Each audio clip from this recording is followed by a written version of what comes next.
दोस्तों, कर्म तो सभी लोग करते हैं, लेकिन उन सभी कर्मों में सबसे प्रभावशाली कर्म दान कर्म है। दान कर्म करने से कोई भी गरीब नहीं होता। दान करोगे तो 100 गुना ज्यादा मिलेगा। इसीलिए तो कहते हैं कि घर आए को खाली हाथ नहीं भेजना चाहिए। आज मैं आपको एक कहानी सुनाऊंगा जो आपको दान का महत्व बताएगी कि कैसे दान ही सबसे बड़ा कर्म है, सबसे बड़ा धर्म है। पुराने समय की बात है। एक नगर में एक कोसीय नाम का व्यापारी रहा करता था और उस व्यापारी के पूर्वज बहुत ही ज्यादा धनवान थे। वो अपने नगर के लोगों को दान दिया करते थे, जिसके कारण वो बहुत ही प्रसिद्ध थे। नगर में कई भागों में उन्होंने बीमार और गरीबों के लिए घर बनवाए थे, जिससे पूरे नगर के सब लोग उन्हें बहुत ही आदर भाव से देखा करते थे। कोसीय जब घर का मुखिया बना तो उसने सोचा कि मेरे पूर्वजों ने मेहनत से कमाए हुए पैसों को, धन को ऐसे ही बर्बाद कर दिया, दान में दे देकर उसे फिजूल में ही खर्च कर दिया। लेकिन मैं लोगों को दान नहीं दूंगा और मैं अपने धन की बचत करूंगा। फिर उसने अपने पूर्वजों द्वारा बनाए गए दानघरों को बंद करवा दिया और कंजूस बन गया। जब भिक्षुक और दीनहीन उसके द्वार पर आकर उससे कहते कि हे महान व्यापारी, अपने पूर्वजों की परंपरा को नष्ट मत करो, दान दो, जिससे तुम्हें और तुम्हारे परिवार को दीर्घायु प्राप्त होगी। लेकिन बौद्ध भिक्षुओं की किसी भी बात का कोसीय पर कोई भी प्रभाव नहीं पड़ता, बल्कि कोसीय ने तो अपने घर के दरवाजे पर पहरेदार बिठा दिए, जिससे कि कोई भी भीतर ना सके। कोसीय स्वयं भी बहुत कम भोजन करता और अपने परिवार को भी बहुत कम भोजन करने देता। वो फटे पुराने कपड़े पहनता और पुराने रथ पर ही चढ़ता। इस प्रकार धीरे धीरे उसका धन व्यर्थ होने लगा, क्योंकि अगर धन का उपयोग नहीं लिया जाए तो वह धन व्यर्थ ही हो जाता है। और कोसीय तो बहुत ज्यादा कंजूस था। उसके पास अपार धन होने के बावजूद भी वो धन का उपयोग नहीं ले रहा था। फिर एक दिन कोसीय ने राजा की सेवा में जाने का निर्णय लिया। फिर उसने सोचा कि मैं अकेला नहीं जाऊंगा, अपने छोटे भाई को भी साथ लेकर जाऊंगा। यही सोचकर वो उसके घर गया। जब कोसीय अपने छोटे भाई के घर गया तो उसने देखा कि उसका छोटा भाई अपने पूरे परिवार के साथ बैठकर बहुत ही ज्यादा स्वादिष्ट भोजन कर रहा है। छोटे भाई की नजर जब कोसीय पर पड़ी तो उसने उनको आसन देते हुए कहा कि आइए भैया, भोजन कर लीजिए। इतने स्वादिष्ट व्यंजन को देखकर कोसीय के मुंह में पानी आ गया।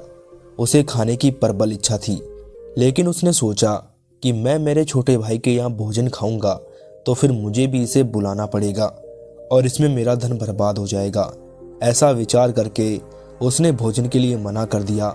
लेकिन उसके छोटे भाई ने उससे फिर पूछा तो उसने मना कर दिया और कहा कि मेरा पेट भरा हुआ है, मैं अभी अभी भोजन करके आया हूँ। उसने कहने में तो कह दिया, मगर स्वादिष्ट भोजन देखकर उसके मुंह में पानी आता रहा। छोटे भाई के भोजन समाप्त करने पर वो दोनों भाई राजा से मिलने के लिए उनके महल गए और मिलकर वहां से वापस भी आ गए। लेकिन कोसीय पूरे समय केवल स्वादिष्ट व्यंजन के बारे में सोचता रहा। फिर उसने सोचा कि यदि मैं घर पर ये स्वादिष्ट व्यंजन बनाऊं तो बहुत सारे लोग खाने आ जाएंगे, जिससे ढेर सारा अन्न, दूध और शक्कर बर्बाद होगा। ये सोचकर फिर उसने निर्णय लिया कि नहीं, मैं नहीं बनाऊंगा। लेकिन उसके दिमाग में तो बार बार स्वादिष्ट भोजन का विचार आ रहा था और वही विचार उसे यातना दे रहा था। धीरे धीरे उसके चेहरे का रंग पीला हो गया तथा उसका स्वास्थ्य दिन ब दिन खराब होता चला गया और उसने बिस्तर पकड़ लिया। व्यापारी की ऐसी हालत देखकर उसकी पत्नी ने पूछा कि प्रभु, आपको किस वस्तु की चिंता है? आप इतने कमजोर हो गए और फिर पीले भी पड़ गए। क्या राजा ने आपसे कुछ कहा है? क्या राजा आपसे प्रसन्न नहीं है? या फिर किसी ने आपको कुछ कहा है? या आपके पुत्रों ने आपका अनादर किया है? आपको किस बात की पीड़ा है? क्या आप मुझे नहीं बताएंगे? अपनी पत्नी की बात सुनकर उस व्यापारी ने कहा कि प्रिय, मेरी एक इच्छा है, क्या तुम उसे पूरा करोगी? व्यापारी की बात सुनकर उसकी पत्नी ने कहा कि हाँ प्रभु, आप बताइए तो सही। यदि मैं कर पाऊंगी तो आपकी इच्छा अवश्य पूरी करूंगी।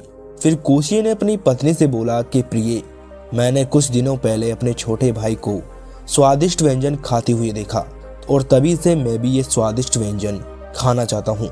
व्यापारी की बात सुनकर उसकी पत्नी बोली कि प्रभु, क्या आप इतने निर्धन हैं कि वो व्यंजन हम अपने घर पर पकाकर नहीं खा सकते? मैं वो व्यंजन इतनी मात्रा में बनाऊंगी कि सारा नगर खा सके।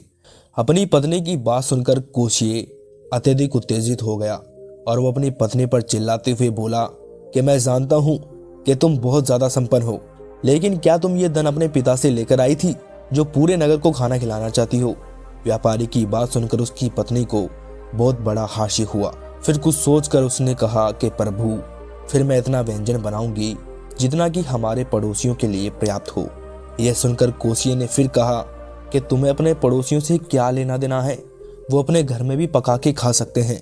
ये सुनकर उसकी पत्नी ने कहा कि फिर मैं इतना व्यंजन बनाऊंगी जो हमारे बगल के 7 घरों के लिए पर्याप्त हो। फिर कोशिये ने कहा कि तुम्हें उससे क्या लेना देना है? पत्नी ने फिर कहा कि मैं फिर उतना ही पकाऊंगी जितना कि हमारे परिवार के लिए पर्याप्त हो।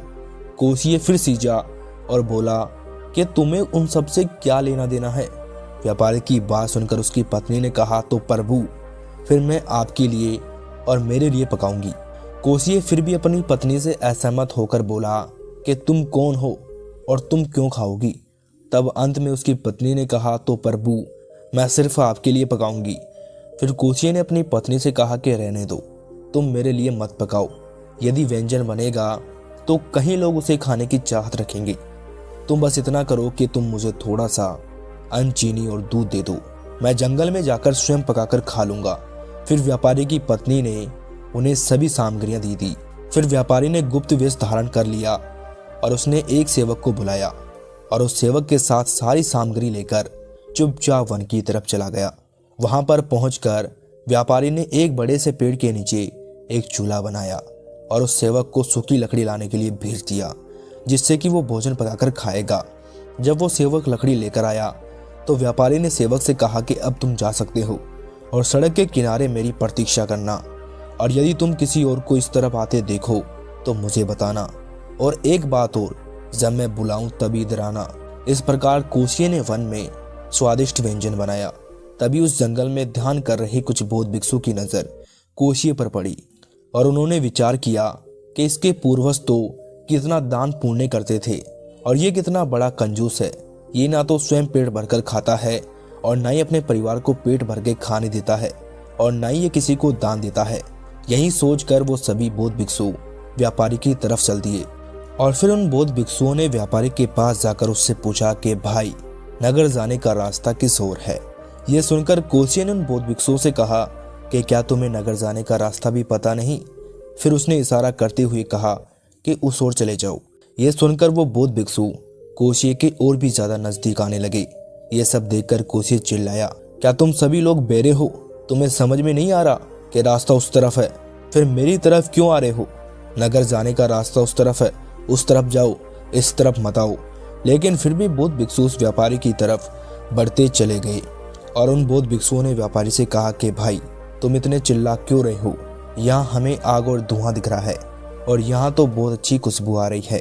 खुशबू से लगता है कि खीर पक रही है। भोजन का समय भी हो गया है और हम लोग भिक्षुक हैं और हमें भी भोजन करना है। ये सुनकर कोशिये ने उन्हें मना करते हुए कहा कि मैं यहाँ कोई दान पुण्य नहीं कर रहा हूँ, यहाँ से चले जाओ। मैं अन्न का एक भी दाना तुम्हें नहीं दूंगा। मेरे पास बहुत ही थोड़ा भोजन है, अपना भोजन कहीं और जाकर ढूंढो। ये सुनकर उनमें से एक भिक्षुक ने कोशिये की तरफ देखा और कोशिये से कहा कि हे कोशिये, अल्प है तो अल्प दे दो, सीमित है तो सीमित दे दो, ढेर हो तो ढेर दे दो। कुछ भी ना देना सही नहीं है। उदारता पूर्वक दो और अच्छे से खाओ। उत्तम मार्ग पर चलो। अकेले खाने में तुम्हें कभी भी प्रशंसा नहीं मिलेगी। जब कोशिये ने उन बौद्ध भिक्षु के प्रवचन सुने तो उसका मन बदल गया।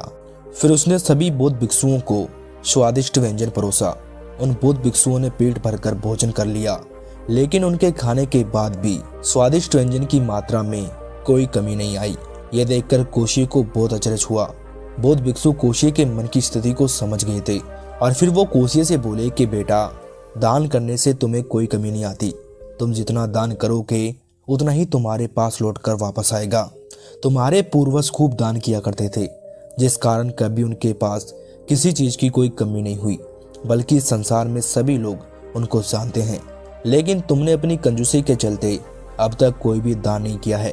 तुमने तो ना अच्छा खाया है, ना अच्छा पहना है, ना अपने परिवार को अच्छा खिलाया है लेकिन जब तुम्हारी मृत्यु हो जाएगी तो क्या तुम इस धन को अपने साथ लेकर जाओगे?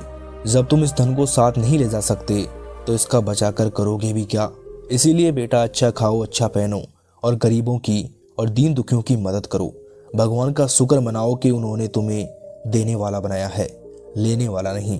इस संसार में बहुत से ऐसे लोग हैं जिनके पास 2 वक्त का खाना भी नहीं, लेकिन भगवान ने तुम्हें संपन्न बनाया है, तो तुम दरिद्र की तरह क्यों व्यवहार करते हो? अपने धन का सही उपयोग करो, खूब दान पुण्य करो। बौद्ध भिक्षु की बातें अब उस व्यापारी को अच्छे से समझ आ चुकी थी। उसने उन बौद्ध भिक्षुओं से कहा कि महाराज, मुझे क्षमा कर दीजिए। आज तक मैंने ना तो स्वयं अच्छा भोजन किया है, ना अच्छे वस्त्र धारण किए हैं, और ना ही मैंने अपने परिवार को भरपेट भोजन खाने दिया है, ना कभी किसी को दान किया। मुझे लगता था कि इन सब से मेरा धन बर्बाद हो जाएगा, लेकिन मैं गलत था। अब मुझे सब कुछ समझ में आ गया है। मेरी आंखें खोलने के लिए आपका धन्यवाद। फिर वो व्यापारी अपने घर लौट आया। फिर उसने अपने नगर के सभी दान घरों को वापस खुलवा दिया और गरीबों को और दीन दुखियों को दान करने लगा। तो देखा दोस्तों आपने, दान करने से कोई भी मनुष्य गरीब नहीं होता। अगर हम किसी को कुछ दे सकते हैं, हमारी वजह से किसी को खुशियां मिल सकती है, तो हमें अवश्य देनी चाहिए। वो कहते हैं ना कि धन और विद्या एक ऐसी चीज है, इसे जितना खर्च करोगे उतनी ही ये बढ़ती जाएगी। आप जितनी विद्या किसी और को दोगे उतनी ही आपकी विद्या बढ़ेगी, और आप जितना दान करोगे उतना ही धन आपके पास लौट कर आएगा। क्योंकि इस प्रकृति का ये नियम है कि आप जितना दोगे उससे ज़्यादा आपके पास आएगा। जैसे हम खेत में कुछ बोते हैं और हमें उससे बहुत सारा अनाज प्राप्त होता है, उसी प्रकार जब हम दान करते हैं तो हमें उससे भी ज़्यादा प्राप्त होता है। इसीलिए अगर आपके पास देने के लिए कुछ है तो आपको अवश्य देना चाहिए। दान एक हाथ से देने पर अनेक हाथों से लौटकर हमारे पास वापस आता है।